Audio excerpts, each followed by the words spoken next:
नमस्कार, स्वागत आहे तुमचे साक्षीज रेसिपीज मराठीमध्ये। आज आपण बनवणार आहोत खूपच खुसखुशीत चहासोबत तसेच संध्याकाळच्या नाश्त्यासाठी परफेक्ट अशी घरगुती मठरी।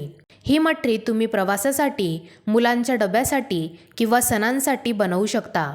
तसेच ही मठरी तुम्ही 15 ते 20 दिवस स्टोअर देखील करून ठेवू शकता। आज आपण अनेक टिप्स बघणार आहोत ज्यामुळे तुमची मठरी एकदम बाजारासारखी कुरकुरीत होईल। चला तर मग रेसिपीला सुरुवात करूया। सर्वात आधी आपण पीठ मळून घेऊयात। मठरी आपण मैदा आणि गव्हाचे पीठ यांचे समान प्रमाण घेऊन बनवणार आहोत।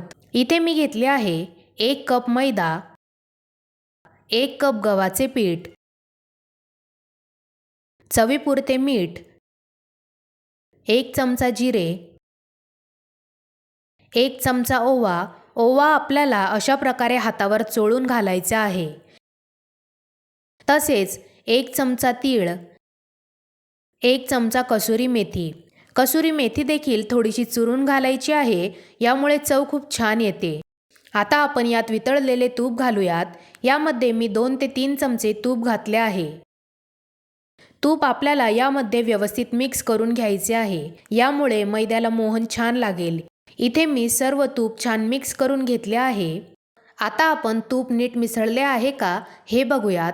हे पाहण्यासाठी मिश्रणला आपल्याला अशा प्रकारे हातामध्ये दाबून बघायचे आहे। तुम्ही बघू शकता मिश्रण अशा प्रकारे घट्ट पकडून राहिले आहे, म्हणजे तूप यामध्ये व्यवस्थित मिसळले गेले आहे। आता आपण यामध्ये थोडं थोडं पाणी घालत घट्ट पीठ मळून घेऊयात। हे पीठ आपल्याला चपातीच्या पिठासारखं मऊ नाही मळायचे, हे पीठ आपल्याला थोडे कडकच मळायचे आहे।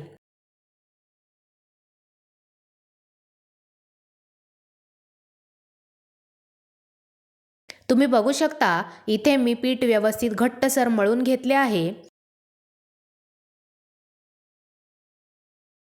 आता आपण या पिठाला 15 ते 20 मिनिटे झाकून बाजूला ठेवूयात। 20 मिनिटे झाले आहे। आता आपण पुन्हा पिठाला थोडं मळून घेऊयात। पीठ छान मळले गेले आहे। आता आपण या पिठाचा एक लहान गोळा घेऊयात। याला व्यवस्थित गोल करूयात। आता आपल्याला याला लाटून घ्यायचे आहे। हे आपल्याला पोळीपेक्षा थोडेसे जाडसर लाटायचे आहे।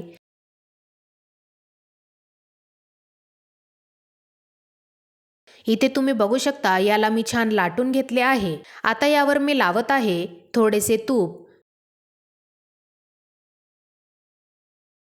तूपला आपल्याला अशा प्रकारे व्यवस्थित पसरवून घ्यायचे आहे। तसेच मी यावर घालत आहे लाल मिरची पावडर, जेणेकरून मठरीची चव खूप छान येईल। लाल मिरची पावडर देखील आपल्याला व्यवस्थित पसरवून घ्यायची आहे। तसेच यावरतून थोडेसे पीठ घालत आहे। पीठ देखील आपल्याला यावर व्यवस्थित पसरवून घ्यायचं आहे। आता याचा आपल्याला अशा प्रकारे रोल करून घ्यायचा आहे। अशा प्रकारे मठरी बनविल्याने ती एकदम खारीसारखी कुरकुरीत बनते। तुम्ही बघू शकता इथे मी छान रोल करून घेतला आहे। आता याला आपल्याला हाताने अशा प्रकारे लाटून घ्यायचे आहे, जेणेकरून ते थोडेसे पसरेल व मसाला सर्वत्र जाईल। तुम्ही बघू शकता रोल मी छान गोल करून घेतला आहे। आता याचे आपण काप करून घेऊयात।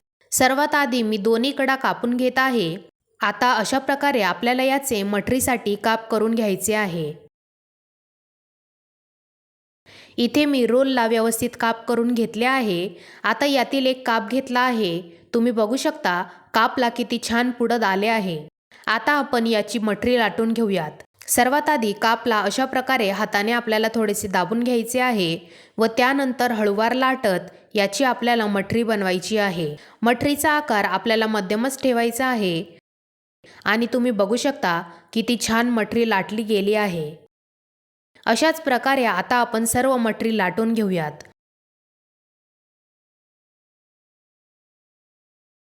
इथे तुम्ही बघू शकता मी सर्व मठरी लाटून घेतल्या आहेत। आता आपण यांना तळून घेऊयात।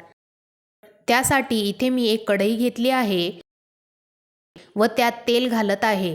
तेलला आपल्याला मध्यम आचेवर गरम करून घ्यायचे आहे। लक्षात ठेवा तेल खूप गरम नसावे, कारण जर तेल जास्त गरम झाले तर मठरी बाहेरून लाल होईल पण आतून कच्चीच राहील। त्यामुळे तेल आपल्याला जास्त गरम करायचे नाही। इथे मी मध्यम आचेवर तेल गरम केले आहे। आता आपण तेलात मठरी सोडूयात। मठरी सोडताना गॅसची आच मंद ते मध्यमच ठेवा।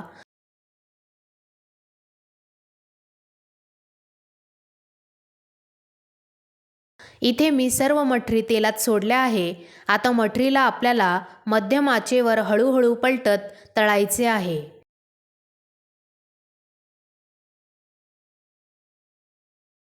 तुम्ही बघू शकता मठरीचा कलर हळूहळू बदलत आहे. इथे तुम्ही बघू शकता मठरीचा कलर छान सोनेरी झाला आहे, म्हणजे आपली मठरी तळली गेली आहे. आता आपण त्यांना बाहेर काढूयात. तुम्ही बघू शकता मठरी मस्त प्रकारे तळल्या गेल्या आहेत आणि कलर देखील किती छान आला आहे. अशाच प्रकारे आता आपण सर्व मठऱ्या तळून घेऊयात.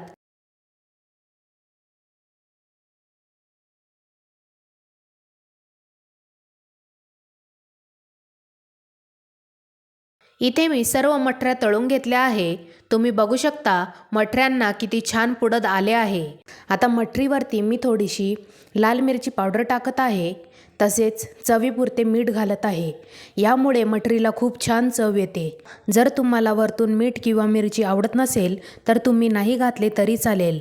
विना लाल तिखट व मिठाचे देखील मठरी खूप छान लागते. इथे मी सर्व मठरी छान मिक्स करून घेतल्या आहेत आणि इथे आपली मठरी खाण्यासाठी तयार आहे. तुम्ही बघू शकता मठरीला किती छान पुडत आले आहे आणि कलर देखील किती छान आला आहे.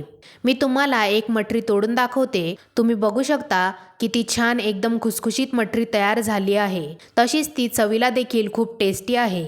ही मठरी तुम्ही चहासोबत, संध्याकाळचा नाश्ता म्हणून सॉससोबत खाऊ शकता. पूर्ण थंड झाल्यावर यांना तुम्ही हवाबंद डब्यात ठेवा.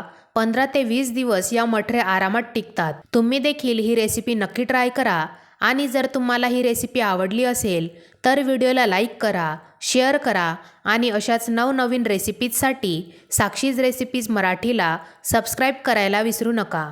तुम्हाला रेसिपी कशी वाटली ते कमेंटमध्ये नक्की सांगा. पुन्हा भेटूया एका नवीन आणि सोप्या रेसिपीसोबत. तोपर्यंत धन्यवाद.